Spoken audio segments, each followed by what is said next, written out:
Entering the Mayo experience. That Mayo experience. That Mayo experience. That Mayo experience. Experience. Welcome to another edition of the Dog or Pass podcast. This for UFC Adelaide JDS taking on Tuivasa from Down Under. Shrimp on the barbie. You got a You're good going to be making lots of... Yeah. Is that good? Yeah, well, Is that actually a good one? You spent some time in New Zealand and I spent Fiji time in- and surrounding areas. I did. I never went to Australia. But they're all the same. If you would have told me that was a New Zealand accent, I would have believed you. It's probably closer to a Kiwi accent than it is People to from that part of the world to are an probably Aussie one. listening to that and being like, what are you talking about? Yeah, they are probably So bad. offended right now. We So have bad. just lost all of our fans over in Down Under. over in Australia. JDS, Tuivasa, heavyweight main event. Tuivasa, fun guy, loves drinking booze out of shoes and stuff like that. It is what it is, right? But he's been an interesting character. You have notoriously hated him every step of the way. You have shat on this guy. No, I had him over a lot. I had him over a lot last time out. Had him over a lot, but the prior times, yeah, of course. I've been on him every single I time. picked some shit guys to So beat him. I and been know wrong. where you're going with this. So I'm going to let you take it away on how you see Junior Dos Santos, who's 8,300 on DraftKings, minus 150 favorite, taking on Tuivasa, who's 7,900 and plus 130. I'm going to let you take it away, and then we'll see where I'm at. Yeah, I just almost feel like it might be a little bit too much too soon for Tuivasa. The kid has got the potential to be a star. But as we see with the UFC time and time again, when they got something that they think could be big, a potential star, they often rush you. And half these kids succeed, half these kids pass the test. The other half of these kids don't. You know who would have been headlining the card in a perfect world? Jake Matthews. They love Jake Matthews. They were promoting him in Australia. He's the next big thing. They rushed him a little too soon. He had some bad setbacks, and now he's got to work his way back up. You see this time and time again. I almost feel like Tuivasa is in that position because the reason why I don't hate on the guy, because he is fun to watch, and he's doing shoeies, and he's knocking guys out, and he's a 300-pound Samoan who used to be a pro rugby player, moves very agile. What's there not to like? But it just appears He's actually Aboriginal. Ooh, my mistake. Now we've lost the rest of our Big fans. difference. Wow, just culturally inappropriate this episode. Tuivasa, though, there's a lot that you can like there, but there's a lot as far as watching tape. When he doesn't knock out guys in the first round, he tends to, at least back in the day, gas horrifically. Some of the losses that he occurred, whether it be Pierre Graham or whether it be the Lazar fight, he tires out. Ismail Lazar is not in great shape, but he pushes a pace and he just breaks him down. Peter Graham is a savvy veteran, survives long enough that, this guy tires out. Him coming to the UFC, my mistake. I always wanted to fade him. That was my thing, is I watched him on the regional and I thought, I'm going to fade this guy. But when you come to the UFC and you're fighting Rashad Coulter, you're going to win. You're going to win. Your next fight's Cyril Asker. How stupid could you be, Cody, to be fading him against this level of opposition? That wasn't the best. And That with wasn't your finest moment. Yeah, and then with Arlovsky, I jumped onto, Team Tuivasa under the impression of, okay, you know what? Arlovsky can't take the best punch anymore. Tuivasa is young. He is explosive. Against guys that have suspect chins, I bet you he just blows up on them and beats them. Against guys that can take those punches and take him to deeper waters, then he probably is who we remember him being. And against Arlovsky, it's almost both. He doesn't look bad. He doesn't gas, but he didn't look great against Arlovsky, man. Because we know that Andre's chin is suspect, and he took Ty's best shots. Ty got tired. Ty all of a sudden allowed Arlovsky to kind of work his way back into the fight, and unfortunately, his shots were the telling blows. He wins the fight. I don't think there's any question that the rightful victor got the win, but I didn't think he looked good against a guy that was a mobile heavyweight that was able to stay on the outside and maybe just outwork him ever so slightly. Junior Dos Santos is all of those things. If there was any question that Junior's chin might potentially be gone, Blagoy Ivanov teed off on this guy with some big shots, and he took them. And we've always known his cardio, especially for heavyweights, good. Checks out. He's been 5 before. He can push a big pace. He's a big power puncher. But his biggest asset that he can still use at the heavyweight division is that he's a mobile heavyweight that likes to stay on the outside and pick his opponent off. And that's what I would expect to be the case here. I don't know that Tuivasa doesn't get finished in the 4th or 5th just from exhaustion, or if maybe he can take all of those shots. Maybe he can take the damage. Maybe he can wear that, and JDS will just be one of these like Ivanov fight, just, a routing over 5. But I do think that Junior is not as shop-worn as people make him out to be, training at ATT, making some marginal improvements, good game plan, and a little too much too soon for Tai Tuivasa. So give me Junior. $8,300, 5 rounds, Junior Dos Santos. I'd be interested in that. Minus 150 still. Again, not bad. Proven commodity, former champion, not completely over the hill versus young upstart that's yet to really prove himself. Just because they're in Australia and just because we love watching somebody do shoeies doesn't warrant why Tai Tuivasa should be that close to a guy that's already accomplished just so much. So give me JDS for the victory. I did a horrible job starting this show, by the way. So, one, odds and lines are subject to change. See website for actual odds. If you or anybody you know has a gambling problem and wants help, call 1-800-GAMBLER. And 2, giveaways. So if you missed the Ultimate Fighter 28 finale, we announced that Platinum 86, you won last week's draw. Won the DK bucks. So for this episode's draw, there's 2 draws this week. We get draws for both episodes. So if you want to get into the Tough 28 finale draw, I'm not going to give it away on this one. You're going to have to go check that one out on YouTube to find out how you get into that one. Well, we don't have 2 giveaways? We have 2 giveaways. Oh, So we have okay. I one was for gonna say, we're not UFC cheaping out, Adelaide are we? here. No, Okay, we okay. good. Okay, we good. So we good. next week there will be 2 winners, one from each episode announced. So on this card, I don't have a thing yet. So 1, give the show a like. 2, give us your DK handle. And 3, do you have anything? What is... Sorry to put you on the spot. I'm on What the is spot. what You're on the is spot. what is the We're just rolling with scariest? it. What is the scariest thing in the world of Down Under? Because we know they got venomous spiders, they got venomous snakes, They've tied Tuivasa. they got Tai Tuivasa, who's also on the I list. think it's Alexander Volkanovski is They've the got- scariest thing down It's under. possible because they've also got Tasmanian devils and Jeez. dingoes. There's lots and gators, I'm sure, big gators. So, and apparently the most dangerous of all the animals this is what I learned. The most dangerous of all animals is apparently the stingray because nobody else could get boy. the crocodile hunter. Where's Rest in Kyle peace. Noak? He should be a staple of mid-level Australian cards. I think he retired. Going back to this fight, I've been on Tai Tuivasa the whole way. Sticking with him? This is where I fade. Oh, okay, yeah. I think got of you. this one. I remember when Ben Rothwell was really coming up. He was moving up. We kind of had a slow, lumbering heavyweight, had some power. He obviously had a little bit more grappling ability, but Tai Tuivasa, slower than Junior Dos Santos. It's a 5-round fight. Wasn't able to knock out Andrei Arlovsky last time out. So now we're into this spot, and I think it's going to be similar. What we're going to see from Junior Dos Santos is what he employed against Ben Rothwell in that spot when Ben Rothwell was on the climb. He's just going to hit that body. It's a big target. You don't have to be shooting. You don't have to be you're right, punching the yeah. head. He's Yeah, going to be yeah, throwing yeah. body shots, throwing body The shots. Roy Nelson fight, man. He's going to be It doing was that. like He's cooked him. He's fought this fight so many times, used his speed to his advantage. I like Junior Dos Santos. I think maybe he gets a late finish, as you were saying. But I think this is where Tai takes his first loss, is Junior Dos Santos, main event, big spot, lots of pressure, and a guy who has just been in there with all the best guys. Still pretty damn durable for considering all of the wars that he's been in. Immensely fat, like way faster, better technical striker, better technical, better kind of all the way around. I think it's JDS Yeah. all the way here. Here's a last point Like, he to be could made. get knocked out. Like, Well, Tai of Tuivasa course. hits very, Yeah. very hard. Yeah, that It is elbow, possible, sneaky little elbow but strike. it's a speed thing, and I think Junior Dos Santos has been in there with enough tough guys before to avoid getting flatlined in this fight, and he's just going to pick apart that body and break him down systematically. That's how I see this fight playing out. Yeah, I agree. My last point there is, if you're Junior Dos Santos, you're training at an American top team.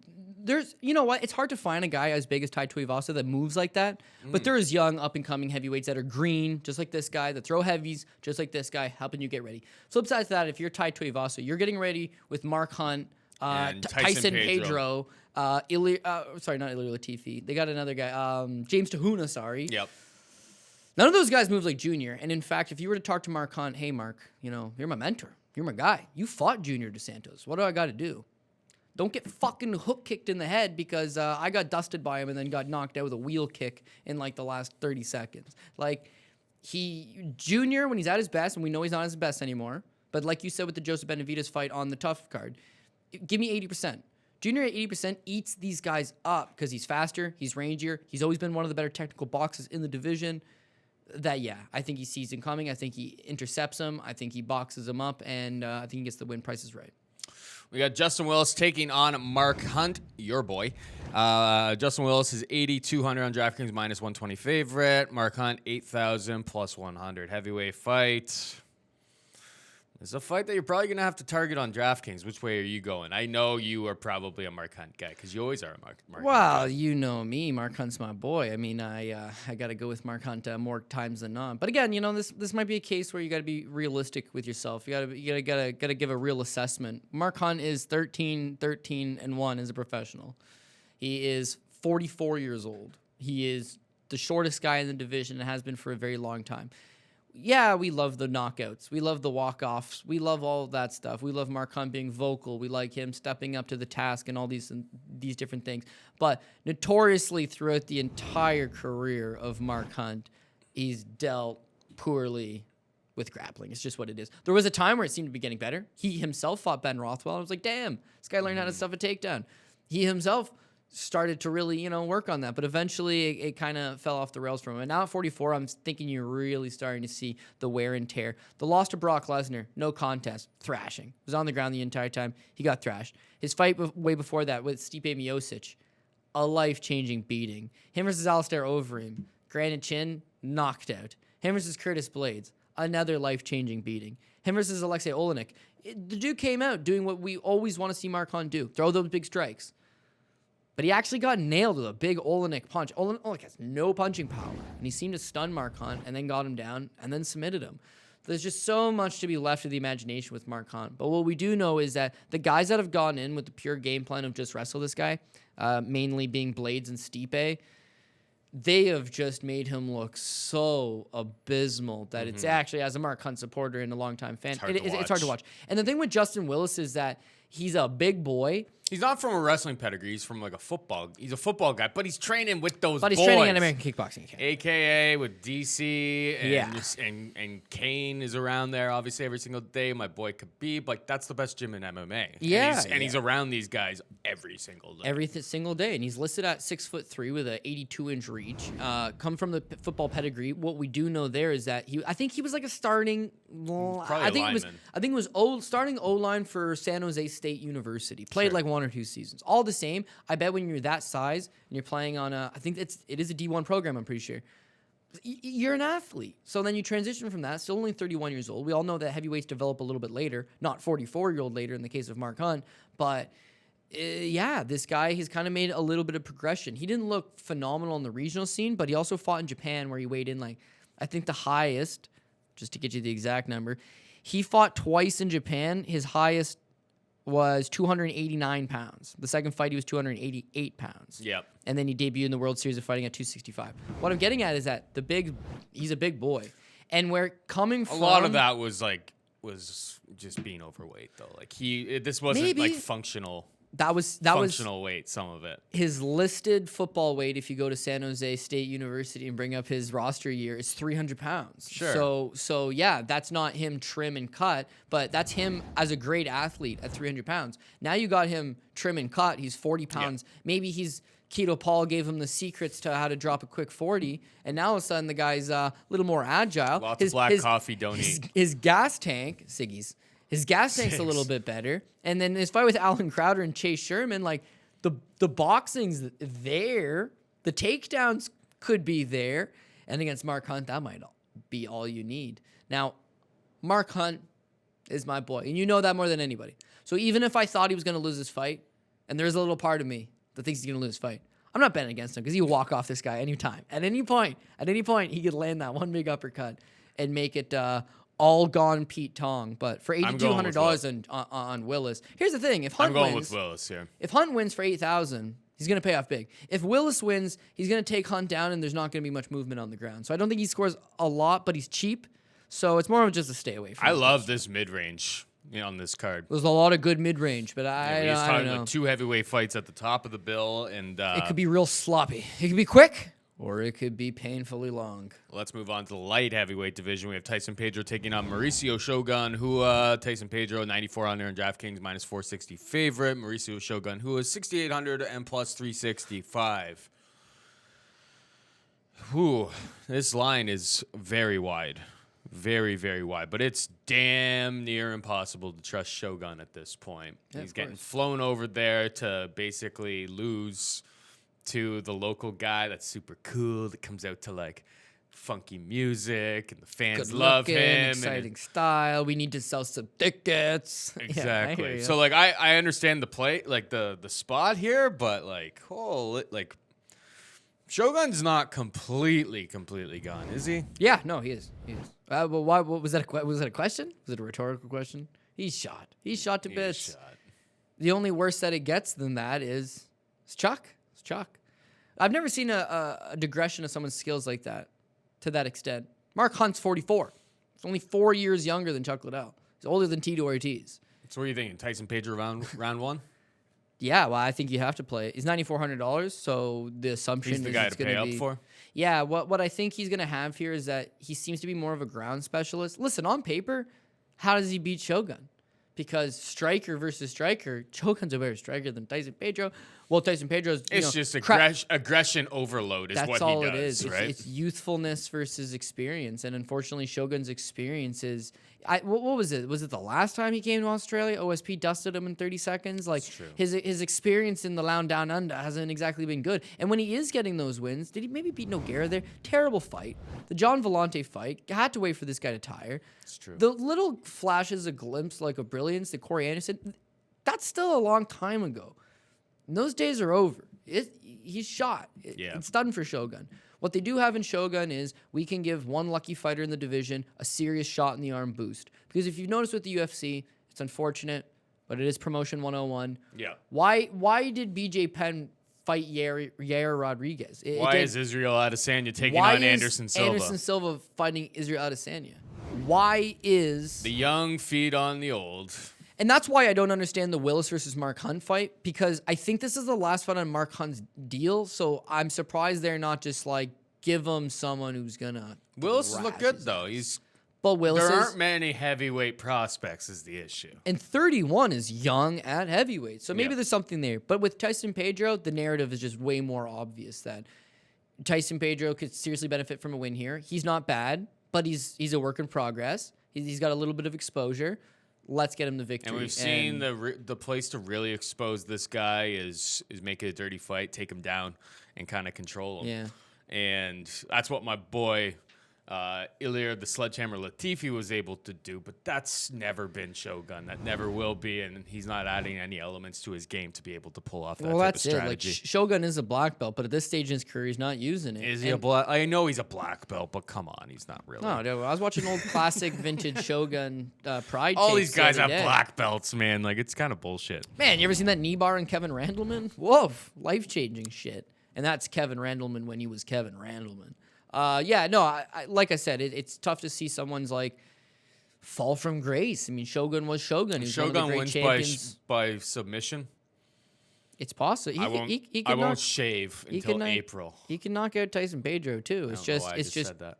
you're going to go with the younger, better athlete more times than not. Shogun just doesn't have it anymore. The thing that I see with Tyson Pedro is that the Ilir Latifi fight, he's controlled on the ground, nothing you can do. The Alvin St. Preux fight, I thought he was started out well, standing. Then the fight goes to the ground, he gets submitted. Yep. But Shogun is half the size of OSP, half as strong as OSP. Ground game is on paper better, but realistically, it's not better than OSP's. And he doesn't have the raw power anymore. That athleticism, the soccer kicks, and the flying stuff, it's all gone. It's gone.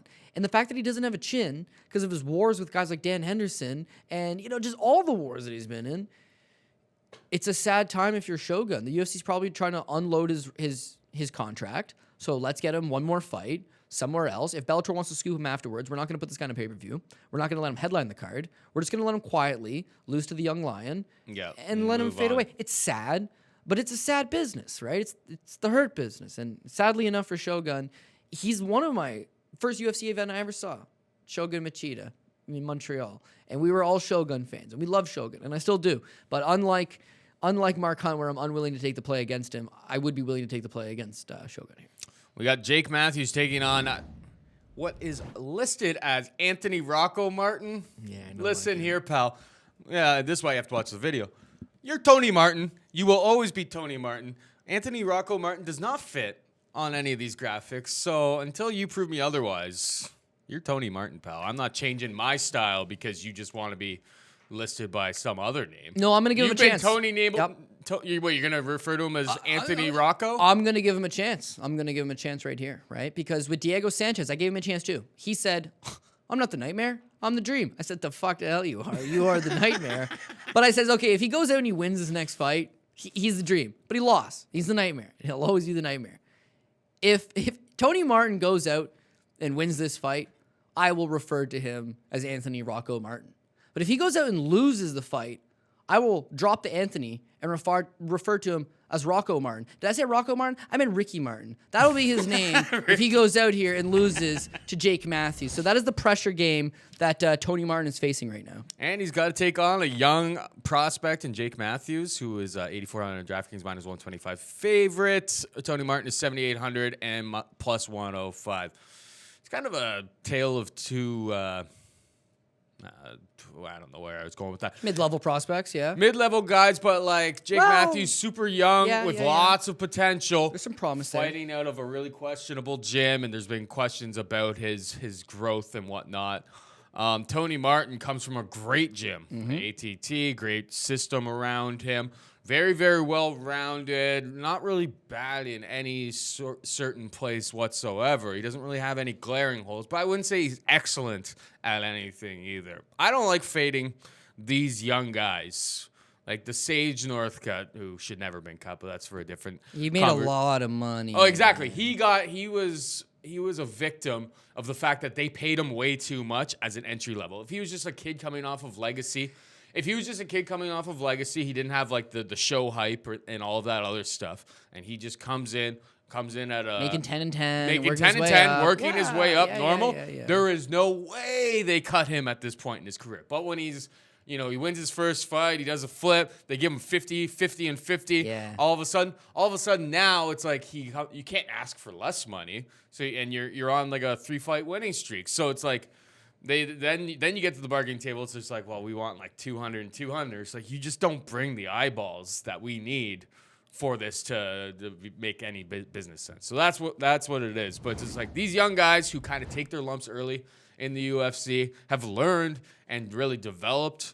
Like they're kind of scary. And Jake Matthews, since he's moved up to 170, like the kid's filled out a lot. Like he's put on a lot of bulk. Like not having to worry about that weight class. Like he's looked better and better every single fight. I've never been a Tony guy. I know that he's pretty well-rounded, but like the better athlete, the guy with the higher ceiling is Jake Matthews. So give me Matthews here. I think it's gonna be a close fight though, as the odds would indicate. Yeah. I don't know what it is because I can't quite put my finger on it. Never really have been able to put my finger on it, but. Most of these guys, I always say, my boy, oh, this guy's my boy. I like this guy. I don't like Tony Martin. I don't know what it is. I dislike this guy. There's something about him. Yep. He just seems like he's a dick. Yep. And sure enough, I always root against him. I'm not stupid enough to always bet against him. There's certain spots. I didn't think he was going to beat Ryan LaFlair's last time out. His striking did look improved. But that was Ryan LaFlair, who we didn't know at the time, serious injuries in training camp. Already decides I'm retiring after this fight, win or lose, and then shows up and does the dance half-ass and gets knocked out. His fight before that, Keita Nakamura, we were obviously on him to beat Keita Nakamura. And before that, his fight with Aubin Mercier, like it was close. I kind of thought at the time he won, and I rewatched it. I thought he lost, but it was actually a really close fight. All the same, like the guy doesn't look bad. His striking has ever improved. At 155, he was that big lanky guy. At 170, I didn't know how he'd be very strong or how he'd be able to kind of compete, but he seems like he's filled out the frame pretty good, and he's rolling on, making some improvements. With Jake Matthews is obviously making improvements. He's obviously a kid with a lot of potential. He's getting better between fight to fight. But I think you kind of mentioned the fact that we don't really know to what level he's training at. And he's getting better naturally because, him at 24 is going to beat him at 23. Him at 25 is going to be better than him at 24. He's making gradual improvements. But Tony Martin's a tough test for anybody because he's, solid on the ground. He's solid standing. His cardio seems to be good. Ever since he got that, acid reflux thing figured out, he doesn't seem to gas like he used to back in the day. He's kind of a serviceable, tough test all around. So I'm going to go with Jake Matthews, the young prospect, a little stronger, maybe not better on the ground, but if he's a little stronger than Tony Martin gets complacent, then he'll beat him. The only other thing that I'm leaning towards Jake Matthews for, too, is that Tony Martin is falling in love with his striking. You see it in all his fights now. He's got a willingness to let that right hand go. He's a willingness to kind of engage with his opponents. And then coming off the win over Ryan LaFleur, I feel like he's really going to have lots of confidence in the striking. And if Jake Matthews can use that to, his detriment and set him up, take him down, then he should get the win. But it's a close to even money fight. That's why I'd be willing to, to play it. But it should be a pass because it's very closely contested. We got Jimmy CRUTE taking on Paul the Bear Jew Craig. We also have our local Paul the Bear Jew Craig, Cody Saftic, here to break down this fight. Just the beard game on fleek for the two of these guys. Jimmy CRUTE, 8,700 DraftKings, minus 250 favorite. Paul Craig, 7,500, plus 210. CRUTE coming off of a win on Dana White Contender Series where he did all right. He looked pretty good, pretty aggressive. He looks really small, though, man. I saw the early stare downs or whatever yesterday, and it's just like Paul Craig is not great. He's a big guy. He is actually tall. But, there is a big size disparity between the two of these guys. Craig has been a guy that a lot of people want to fade. Against Ankalaev, oh, my God, he was literally a second from losing and probably getting cut from the UFC. Good on him. Good on him. He never gave up. He found something, and he went with it. But I'm interested to see how you see this one playing out because these guys look like two weight classes apart. Mm-hmm. Yeah. People often say, oh, geez, Paul Craig must be your boy. You got the beard just like Bear Jew. And that's not the reason. But Paul Craig, inadvertently, is unfortunately my boy because we actually had a romantic get-together one time. I know, it sounds weird. Everything was going good. I believe it was his fight with Magomed Ankalaev. Things were going okay. And then about 1 second left in the fight, he decides to bend me over and fuck me in the ass, Paul. That was the worst shit kicking I took on a card. Hakeem Dawodu also lost that same night, but he beat Ankalaev with 1 second left. It literally crushed pretty much every parlay I had going. That's rough. An extremely rough time. And since then, I walk with a slight limp from time to time.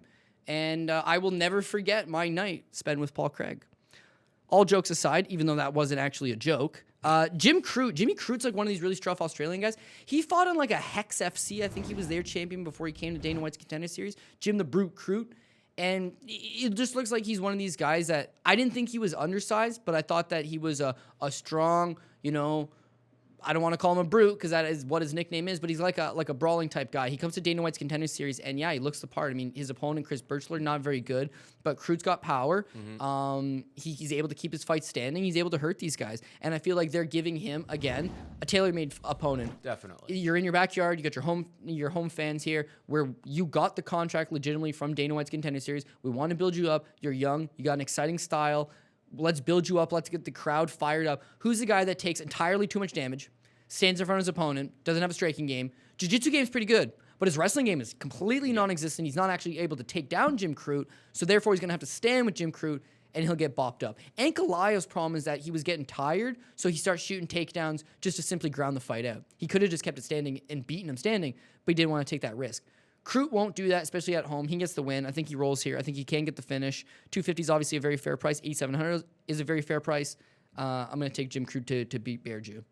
We got Sadiq YUSUFF taking on Usman MOKHTARIAN.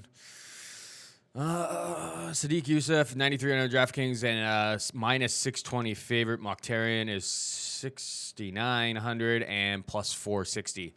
Sadiq YUSUFF on Dana White Contender Series, I believe, what was the guy he took on was like Mike Davis or something like that? Yeah, it was that was wicked fight. Sweet fight between two guys that should be in the UFC. That both belong to be in the and UFC. this guy was the winner. And he was the winner. Legit. He was a big underdog. He was like a plus 250-ish type of underdog in that spot. He's a Muay Thai standout and a Lloyd Irvin guy. Like he's got the goods. Yeah, he trains with Vic's gym with Lloyd Irvin and all of those other guys. Like it's definite quality level opponents or training partners for sure. They're UFC level guys that he's training with on a daily basis. Everywhere. We have Usman MOKHTARIAN, brother of Trash Can MOKHTARIAN. And I know he's 8-0 on the Australian regional scene and yada, yada, yada. But, that's their gym that they're training out of. Yeah, they're the head coaches. And what, they have that other girl. What's her name? Yeah, she's Nadia girlfriend. Kasem. Yeah, Kasian. Yeah, they're She's all... not very green, very doesn't really know. I understand why Sadiq's such a big favorite. The question is on draft. Like, I don't think I won't be parlaying minus 620. It's just too much. But the question for me is on DraftKings, is he a guy to pay up for? I think we've already agreed that like Pedro, his opponent, is kind of set up for an early first round finish. Shogun's gonna try to go out on his sword type of thing. YUSUFF, stand-up striker, taking on MOKHTARIAN. We've seen Trash Can before. And Trash Can, when he took on Ryan Benoit, just literally ran away on the outside. That was very frustrating. That was very frustrating. He ended up... Very frustrating. Benoit ended up getting the finish in round 3. So embarrassing, though. But, like, Glad he got the finish because I didn't know what they were going to score. I didn't know they were how in they were gonna Australia. score It was it a either. bad fight, man. Exactly. So I'm concerned that... Now, I know Sadiq Youssef, like, if you're running away from him, like, he's going to have a speed advantage. He's going to cut the ring off. He's going to have much better Yeah. footwork and so on and so forth to stop that from happening. You won't be able to run away from this guy to the same degree, but like that's already been in the game plan for this family before.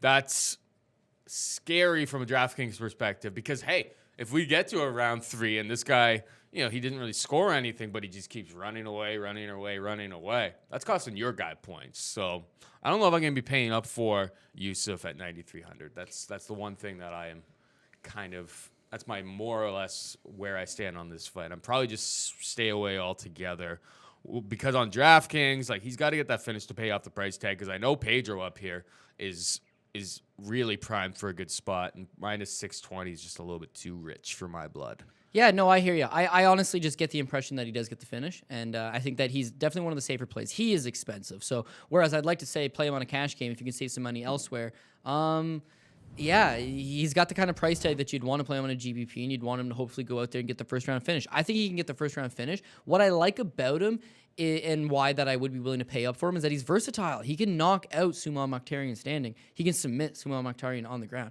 He can finish him where this fight goes. What you're saying, I understand it completely, is that in the Ashcan MOKHTARIAN fight, he was just very mobile on the run the entire time. It was actually very hard to deal with. But Ryan Benoit is a boxer wrestler. Yeah. He gets very few leg kicks. Whereas YUSUFF is a Muay Thai stylist with great leg kicks. True. He'll slow MOKHTARIAN down to the point that Suman won't be able to get out of the way, and then either he's just going to eat shots, get desperate, maybe land a desperation takedown into a submission, or YUSUFF realizes, geez, this guy can take my shots. Either he doesn't, he crumples, or he does. Geez, this guy can take my shots. I'm just going to take him down and put him away. Like you get that impression sometimes too, right? If you can finish the fight on the ground after you've beaten him up for 2 rounds, then do it. And if he does that, then he's going to score good enough that I can afford him. If he finishes him in the first or second round with striking or submission, then I'll take it. But with MOKHTARIAN, I don't really want to be disrespectful. It's going to sound like disrespect, but he's just not very good. He's on the Ultimate Fighter. He proved he's not very good. I'm almost thinking, because he's Ashcan MOKHTARIAN's brother, I'm honestly thinking it's probably Thanksgiving. Probably sitting down with his brother. You know, it's family get-together. Do they celebrate Thanksgiving in Australia?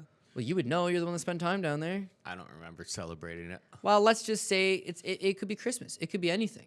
But little Ashcan MOKHTARIAN, he's sad. So brother Suman comes over and says, "What's wrong, Ashcan MOKHTARIAN?" And Ashcan MOKHTARIan says, "Geez, Paul Shaughnessy says I'm the worst fighter in the UFC." And Suman MOKHTARIan says, "Oh, hold my beer. Let me sign this UFC contract right here. Don't you worry about that, brother." Suman MOKHTARIan here. He looks young. He looks like he's willing. He's able. He's apparently one of the coaches of Australian top team for whatever that's worth, training his brother, who's also not very good, and his girlfriend, who doesn't appear to be very good. She wanted to fight in the UFC, but they haven't brought her back yet. I don't know, man. Tough spot. Tough spot to be taking on a legitimate prospect who, albeit is only, 5-0? Sorry, 8-0. He's going to roll here. He's going to roll. 7-1. He's going to roll here. He's the legit prospect, and I think he's better than him wherever the fight takes place. So give me Sadiq YUSUFF. I'm willing to pay up for him, not in every lineup if you're going to play multiples. But for $9,300, you can do worse. And he just feels very safe to me, whereas Tyson Pedro is $100 more, but could Tyson Pedro. Tyson Pedro's only 2 career losses. He lost both times as the underdog. He kind of has a knack to sometimes get himself into trouble, whereas this guy seems safe and is $100 cheaper and could score as many points. So that would be my play.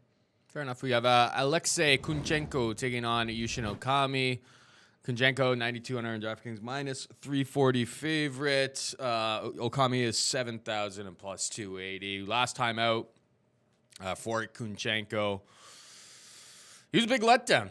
He came in, it was against Thiago Alves. The shell of the shell. The shell of the shell. And he put up 57 points. Yeah. He's kind of this Russian, boxer, power puncher, and He's people were expecting he's a big power puncher. a big number from him. And No, and he's not a volume puncher. He's just a straight power puncher. Oh, exactly. I mean, people were expecting him to land that heavy, and he didn't. So it's a tough spot to pay up for him here. I saw some people get like plus 400 on like him inside the distance. I don't know if that was a real line or not. If it was, good on you, because like that is good value right there. But Yushin keeps things simple, and he's gonna move across. He's gonna make it dirty. He's gonna try to take him down. He's been one of Chael Sonnen's training partners for years now. We know exactly what Yushin's gonna do. If Yushin is up for it. What was the fight where it almost kind of seemed like he quit though? That was his first fight back. Oh, wow. He fought OSP at 205 pounds. Yes, when he came in that spot. Oh, when you say, is he up for it, just hopefully he's not up too much for it, because 205 seems like a terrible Fair idea. enough. And yeah, now at 170, he's welterweight. pretty jacked at 170. I could see an upset here. I could see an upset. A little bit of a bloated record, Russian kickboxer, power puncher. And Yushin's got like, what, almost 50 professional fights on his record. Like, Yeah, he's savvy veteran. Coming savvy off veteran. a win. We Not got to all the way avoid down. getting knocked out, but I could see Yushin going in there, securing some takedowns, slowing down this guy, and making it ugly and getting a decision win. Yeah, honestly, I would be willing to fade Alexei Kunchenko against the right opponent, and Yushin Okami is a tad below what I would believe to be the right opponent. I could see him getting the win. I could see him posing a lot of problems, but I think Kunchenko gets this particular victory, and then beyond that, I don't know. I've watched more Kunchenko than anybody because I have to work like 15 of his M1 fights. Yep. He's really one-dimensional. He's a power puncher. He can stuff a takedown, but for the most part, eventually, whether it be in the first, second, or third round, eventually he's going to line you up with a big right hand. And when he does, he puts guys down. He can go 3 rounds, and he can sustain that power throughout, but that's because he's not going out there and throwing guns blazing. On a lot of M1 fights, for a lot of Russian fighters, these guys throw caution to the wind, man. They go out there, there's a lot of spinning techniques, there's a lot of overhand rights, there's a lot of, failed takedown attempts right back up to striking exchanges. Kunchenko is not that. Kunchenko is weighed on that one punch, lethargic, takes his time, tries to line you up, land that big punch. Him coming to the UFC against Thiago Alves, it was like tailor-made opponent for him. Thiago Alves probably doesn't have the same durability that he used to have in the past, and Kunchenko wants a striking exchange. Alves is not going to take him down. He's going to give him a striking exchange, and at some point, Kunchenko will hit him and knock him out. But Kunchenko's power is there.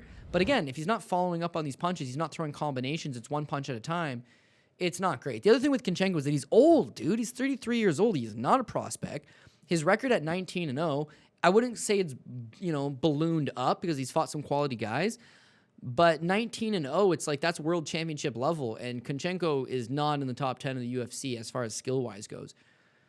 But when you look at Yushin Okami has had 2 weapons throughout the course of his career. One, he's a southpaw, and he's got a tricky little jab, keeps you at bay, and then closes the distance, takes you down, grinds you. And I just feel like at his advanced age, that's leaving him. His striking, it's slower now, but also he doesn't have the ability to take the punches that are coming back at him. So he doesn't really throw it much out there because he doesn't want to get countered. He wants to close the distance and close up with you.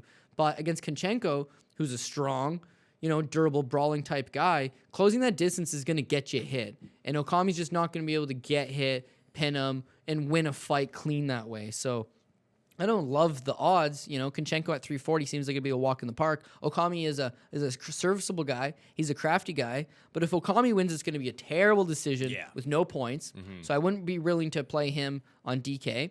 For for a straight money line, him by decision, be better than 280. I could see going that way. But I honestly get the gut impression that Kunchenko's just going to keep the fight standing, land some shots. If he hurts Okami's not going to try to close the distance and take him down anymore. It'll be boring. Or he could knock out Okami because we all know that Okami, former 170-pounder, goes to 185, goes to 205. Now he's back at 170. Durability could be an issue, so I'm taking Kunchenko, but again, I don't love it. Okay. We got Ben 10 to win taking on Wilson Hayes. Ben to win is 9,300. Or nope, I got that wrong on the sheet that I'm reading off of. He's 8,500 on DraftKings, 7,700 for Wilson Hayes. Odds are -150 plus 130. I was looking at that. I'm like, there is no damn way that Ben Nguyen is 9,300. Of course, he is not. I just a little typo on the sheet here. Interesting fight. Very, very interesting fight. We've seen lots of different avenues of this fight. Like, these guys are 125 pounders. We've been talking about it for years that these guys are just so well-rounded. They have so many different skills and abilities. Wilson Hayes, obviously, is more of a ground specialist. He's very good at getting to the back. When he gets to people's back, Strong. he's super, super strong. But getting the fight to that spot has never been his forte. We have seen Ben to win. You know, Louis Smolka just styled on this guy when he was on the ground. So, And in his last fight if against Wilson UCF Hayes Formiga. can get the fight to the ground, Bless you, Paul Shaughnessy. I needed that one. If Wilson Hayes can get to this as a ground, he's going to be in a great spot. We've also seen Wilson Hayes go to the ground against Ulka Sasaki, be able to get a guy there and not really be able to do much with it. He definitely, Wilson Hayes definitely gasses out. This is a guy who used to fight at 145 pounds. He fights at 125. He looks shredded at 125, but he doesn't have the greatest gas tank. Ben 10, on the other hand, when he's up, sometimes when he's on the feet, he just looks brilliant. Oh, yeah. And on the ground, he has looked very good before in the past as well. This is like, this one, I'm going to call it, I guess we do have hometown advantage, so you got to kind of bake that in. Ben Nguyen is kind of like, in a way, he trains out of there, he lives out of there, right? He's got a Filipino last name. Yes. He spent a lot of time in Thailand. But he's like born in North Dakota or something. He's born in Indiana. Yeah. And lives in New Zealand now. If this was in the U.S. and this was the line, it's a dog or pass situation for me. I'm still gonna lean towards Hayes, but like that's only because there's a plus 130 next to it. Like, that's literally that's where I'm kind of looking for some savings. I think you can kind of save by paying down for Wilson Hayes here, but I think it's I see this as a legitimate pick. The only reason I'm going on that side is because of the slight dog money. But I'm not even making a play on it.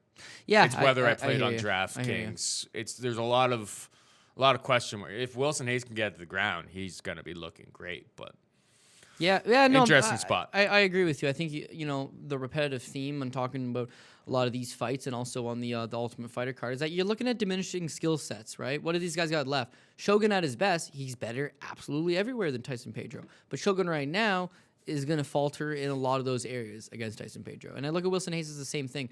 Wilson Hayes, at his best, is a strong, grinding, BJJ black belt, very strong guy. You look at some of his best fights, him versus Justin Ortiz, him versus Ulka Sasaki, where he just takes him down, muscles him, and takes his back.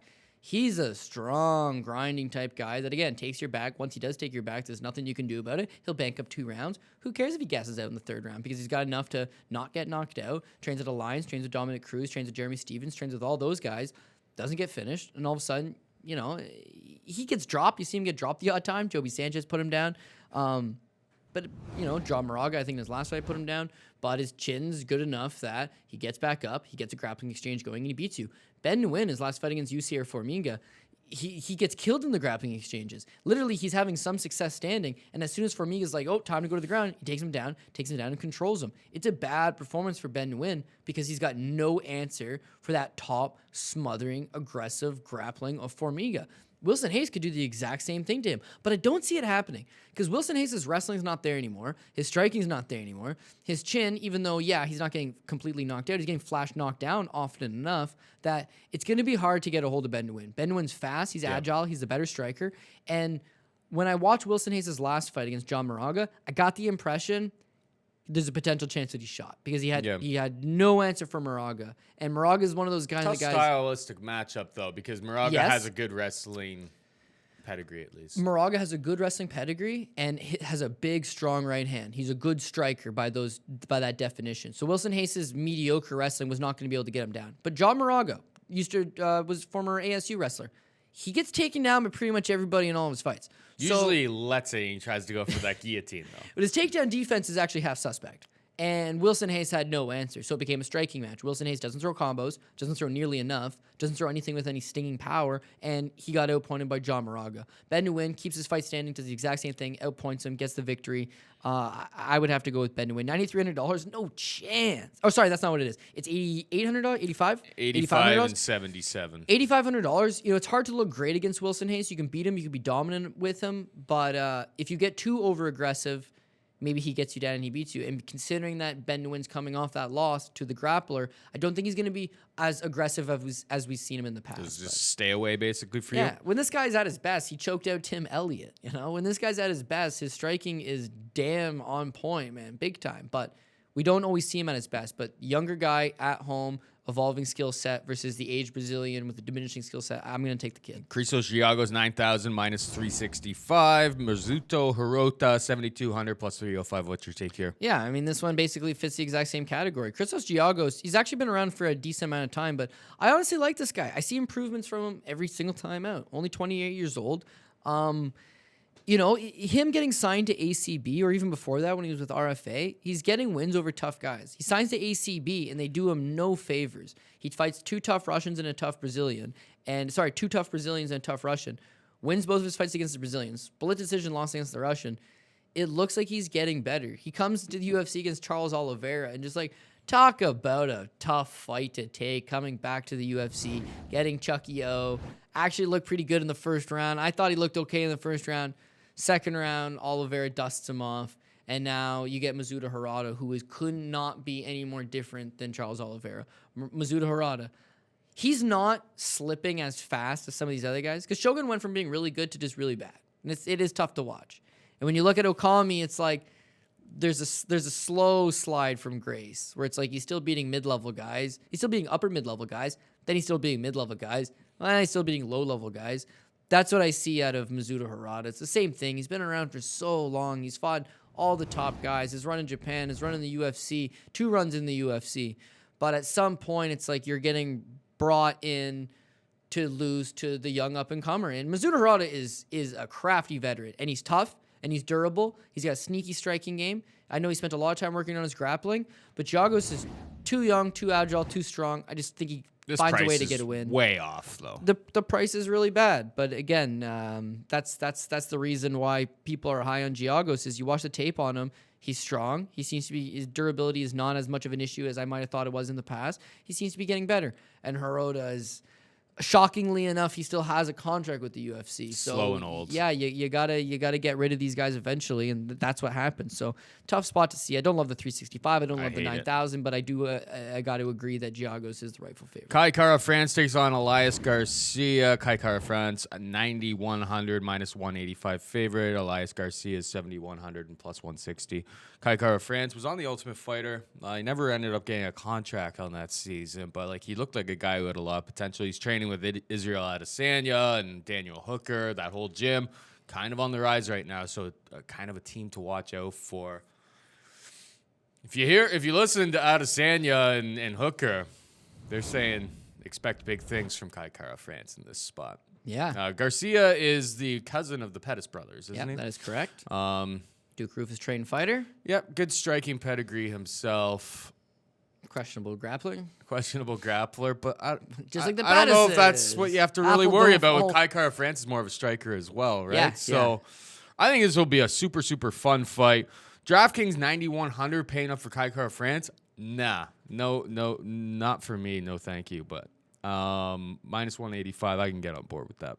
Yeah, I'm gonna go with the underdog here. I got a lot of favorites, man, and pretty much the majority of this card, I'm taking the favorite. It's a favorite weekend, really. There's a lot of favorites across the board from any organization that you're looking at. You're going to have to get some dogs in here, and I think you could do a lot worse than Elias Garcia.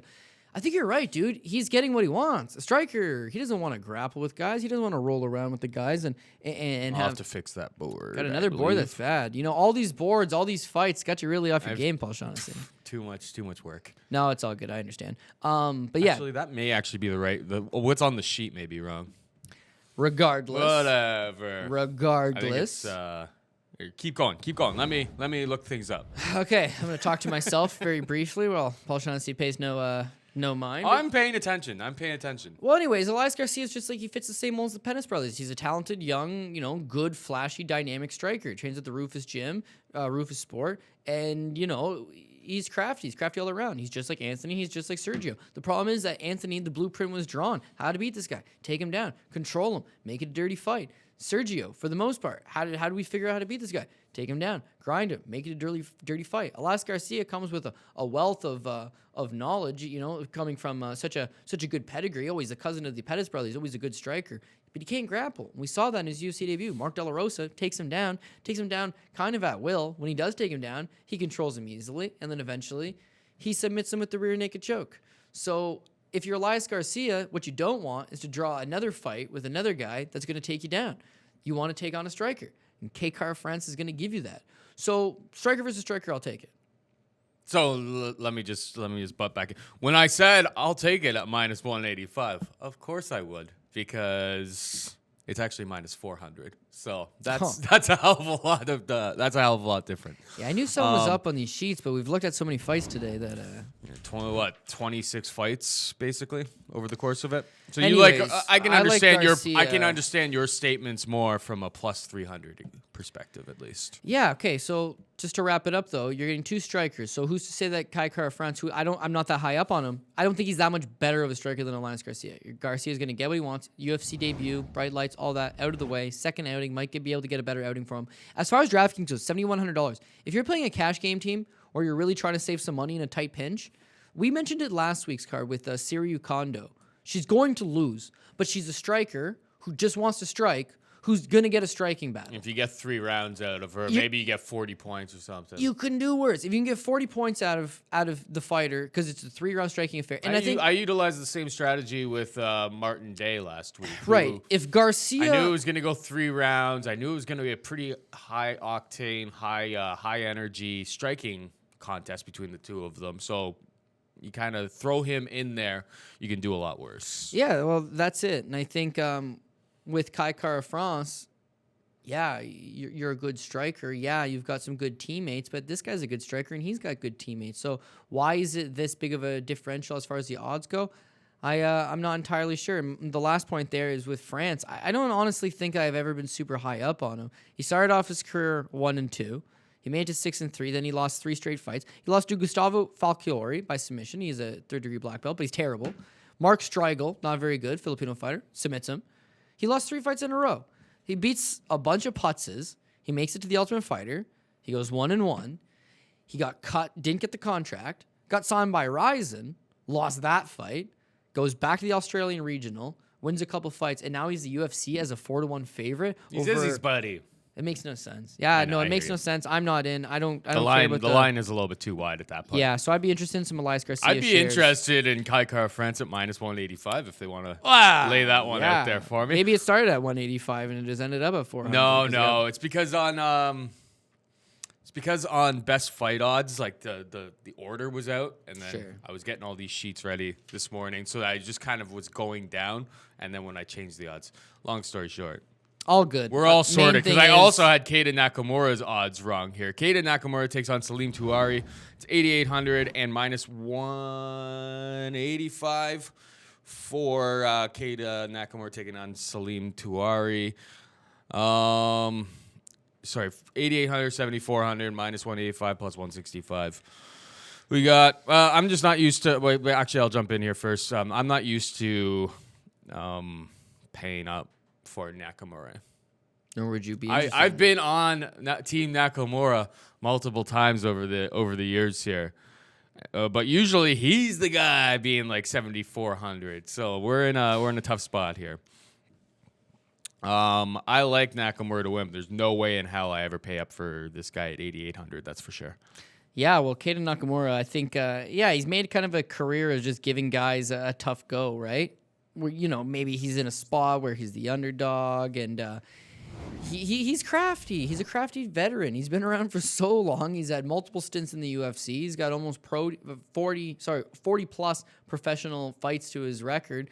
Been around for a long time. He's got sneaky little grappling game, sneaky serviceable little kickboxing game.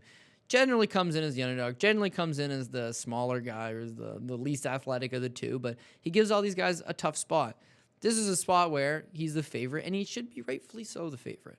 But this is a dog or pass. Mostly a pass, but potentially another spot. If you're going to take Elias Garcia as the only dog is the card, then again, Salim Touahri wouldn't be the worst as well. Keita Nakamura potentially struggles with ring IQ, I think. Because even though he is a good striker, even though I think he's got, the TKO win over Kyle Noak. He's got that submission win over Jingliang Li. He just doesn't tie it particularly well together. In his last fight with Tony Martin's in love with his striking now. And Tony Martin wants to stand in front of you and bop. Keita Nakamura, if he has an advantage anywhere, it's not standing with the much taller Tony Martin at range and trying to outstrike him. It's take this guy down and try to grapple him. And he had like a reluctancy to do that. He didn't really commit to it. When he did it, it almost seemed half-hearted, and it was just all at the wrong times. He's giving up these rounds to Tony Martin, and eventually he paid for it and lost in a very clear-cut 30-27. Salim Touahri is a striker. That's kind of all he wants to do is just kind of stand there and strike with you. His first fight was Warlley Alves. That's a tough first fight to take in the UFC on relatively short notice against Warlley Alves. And even though he lost, and he didn't look good, he didn't look bad, Warlley Alves generally chokes guys out in the first round with guillotines if they're no good. He's got a win over Colby Covington with a first-round guillotine. He's got a win over Nordine Taleb with a first-round guillotine. He's a strong, powerful, quick starter. And he was unable to blow out Salim Touahri quickly.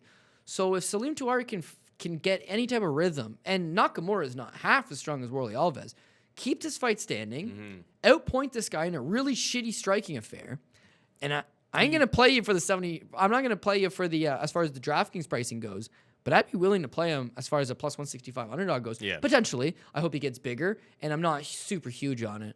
But this is a dog or pass because, as you mentioned, I'm not particularly willing to pay up for Keita Nakamura. I agree, 100%. Finally we have Damir Ismagulov taking on Alex Gorgees. We've got our classic silhouette versus silhouette. Oh, you I haven't seen one of those in a while where neither guy has an actual picture. What's that? I said it's been a while, hasn't it? It's been a while. 9,500 for Ismagulov. Who's 9,500 and minus 490. Gorgees is 6,700 and plus 390. I guess the question here really is: are we paying up on DraftKings for Ismagulov here, or do you prefer YUSUFF and PEDRO here? Yeah. I would say I would prefer the other ones because with PEDRO, if he is going to get the win, there's a little bit of inadvertent risk. But if he's going to get the win, he is going to roll. And with Sodiq Yusuff, if he's going to win, he can annihilate him and score points through a 3-round thrashing. He can submit him. He can knock him out. Be willing to pay her in those spots. With Damir Ismagulov, he could knock him out, sure. But the 9,500, it's a couple $100 more expensive, and he could just take this guy down and absolutely control him. This guy's the real deal. I think he's a very solid prospect. He's called up to make his UFC debut against Joseph Duffy. Talk about a tough first fight in the UFC. Talk about how much credit the UFC's given you as the M1 champion coming in, that you're getting a tough fight like Joe Duffy in your debut. Joe Duffy gets hurt. They find Alex Gorgees out of the same gym as the MOKHTARIAN brothers on short notice. He's here to do a job. He's going to do the job. The one thing is that he's undefeated, so we haven't seen him get knocked out before, and we haven't seen him get submitted before. And I think Ismagulov could do both of those things. He can take him down, he can roll on him, whatever the case may be. He's not the most potent finisher because he's one of these controlling, dominating Russian-type fighters. You've probably heard this more than anybody. You're wearing the shirt. How many times do people used to be like, man, Khabib's boring. Man, doesn't do anything. It's like domination is domination. It's a beautiful thing.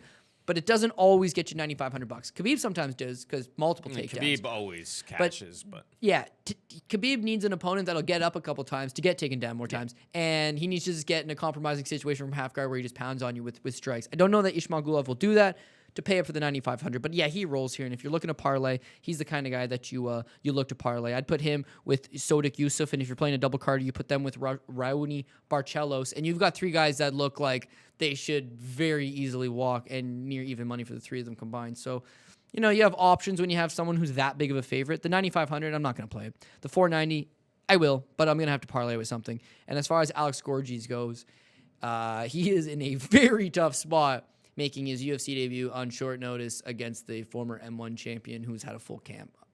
How are you going to overcome that?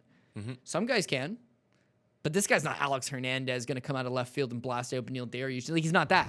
Yeah. He's shit. Who's within an hour driving distance because we really don't want to pay for flights. Oh, this guy. Okay. And we're just going to throw it on the early prelims. And yeah. Only the hardcores are going to watch it anyway. We don't really want to fly somebody out. Hey, dude, this guy's local.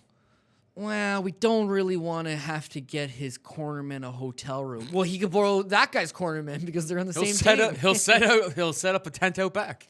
He can stay with Suman. Apparently, he brought a trash can with him. Oh, wait, that was his brother. Ass can. Sorry, I misheard. You know, the Australian accent. It's thick sometimes. It'll get you. 100%. Thank you to Cody, the Bear Juice Saftic, over here for breaking down the fights with me as always. I think we did 26 fights today or something like that. I don't know. My math's off. Boards are off. It's the world we live in. You didn't have an energy drink. You only had coffee. I told you that was going to throw you off. It threw me off by the time we got to the end of it. So yeah, thank you to Cody. Thank you to Chad Dow for breaking down or switching all of these fights for us. For both of those guys, I'm Paul Shaughnessy saying goodbye and good luck. Mayo experience! Experience!